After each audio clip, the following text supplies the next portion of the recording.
What's up, guys? Swift here. Day 3 of Chicago Bears training camp is in the books. It was more of an install day with a lot of walkthroughs, but they still did some one-on-one drills, 7-on-7s, team drills, and more. Let's get right into it.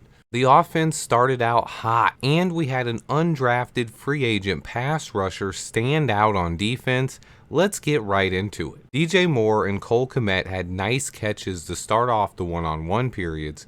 Chase Claypool didn't waste any time getting into the action either. He beat Tyreek Stevenson on a curl route and made another great catch just a few minutes later. Claypool looks explosive and healthy. I cannot wait to see him this year.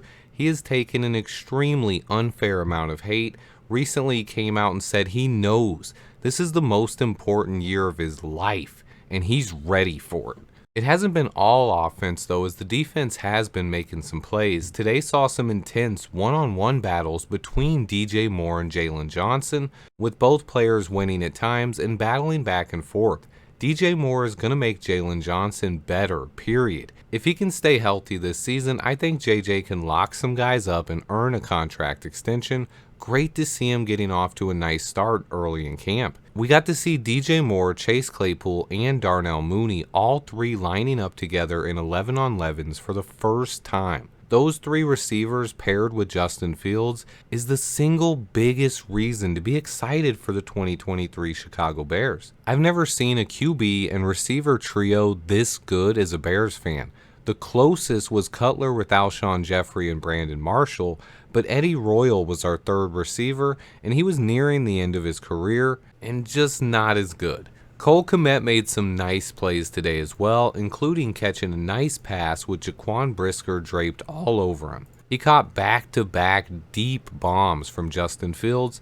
There was something interesting with Darnell Wright's tidbits today as well. He said he was actually training for the wide receiver conditioning test this offseason. He dropped some weight. The Bears wanted him below 320. He checked in at 317 pounds, losing 16 pounds from where he was at the combine.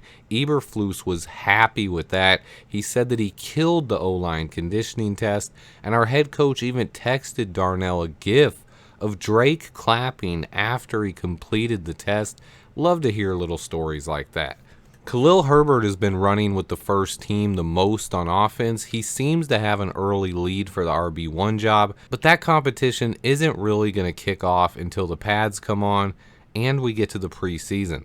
Last note on offense, Kari Blasingame has been involved a lot in the short passing game, and he's been on the field a lot more than he was last year. On defense, DeMarcus Walker continues making plays and getting into the backfield.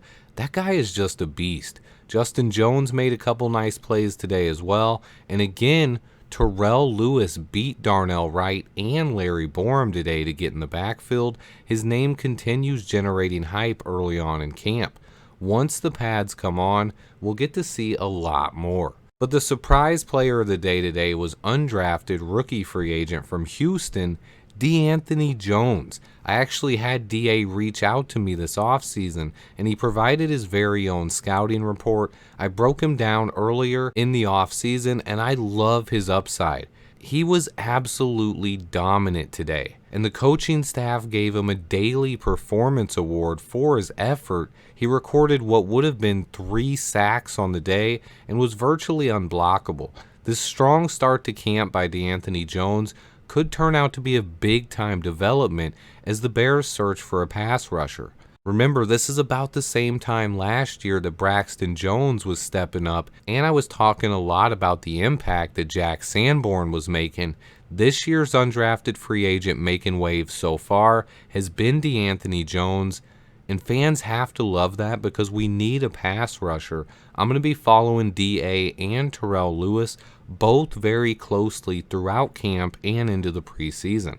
TJ Edwards had an interception. It was on a play when Lewis got into the backfield and caused pressure, and linebacker DeMarquise Gates had the first peanut punch of camp. He did it to tight end Chase Allen. The linebacker core in particular have looked impressive. You can see how fast they are out there. TJ Edwards and Tremaine Edmonds are going to bring a new level of talent to this defense. People have talked a lot about Tyreek Stevenson giving up some receptions to DJ Moore early on. Guys, you got to realize that Tyreek is a rookie participating in training camp for the first time in his life. Most guys, even high draft picks, usually come into the second team. At best, he's coming out and guarding DJ Moore from day one, and he's stuck with him for the most part. So calm down on the Tyreek Stevenson hate so far.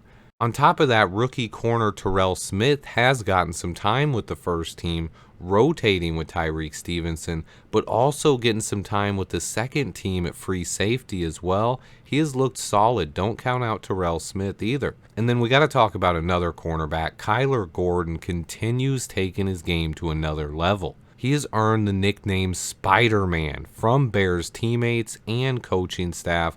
Alan Williams talked about him today. And the hype level for Kyler is going nuts. I remember a lot of Kyler hate last year, and me being one of the few to still believe in the dude, I think he's going to silence a ton of critics in year 2. Kyler, show us those spider senses. Towards the end of practice, Velus Jones ran a nice route and almost had a deep connection from Justin Fields, but Jalen Johnson made a nice play, stretching his arm out to break up the pass. JJ had a great day today. Most of the day was walk-through paced, and there wasn't a ton of action. One thing I haven't talked a lot about this offseason, though, is Andrew Billings' size. This dude is just massive. I knew that already, but man, he just looks so much bigger than everyone else at camp. I will have an all-22 on him coming soon. We also have an update on why Sterling Weatherford might have been cut. He was added by the Rams, but he's already been released with a failed physical designation, so either he's really out of shape or injured.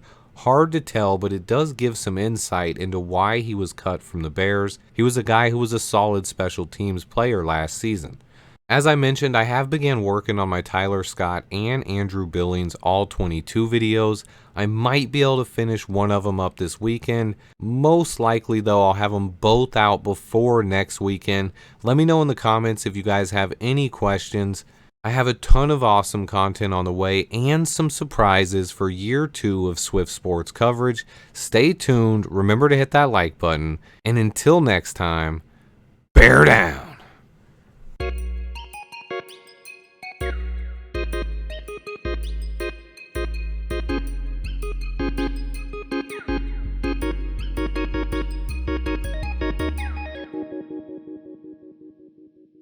Yeah, we icy. We going for that ring. We about to go golf. Let's go to the swing. So, yeah. Swifty in the house!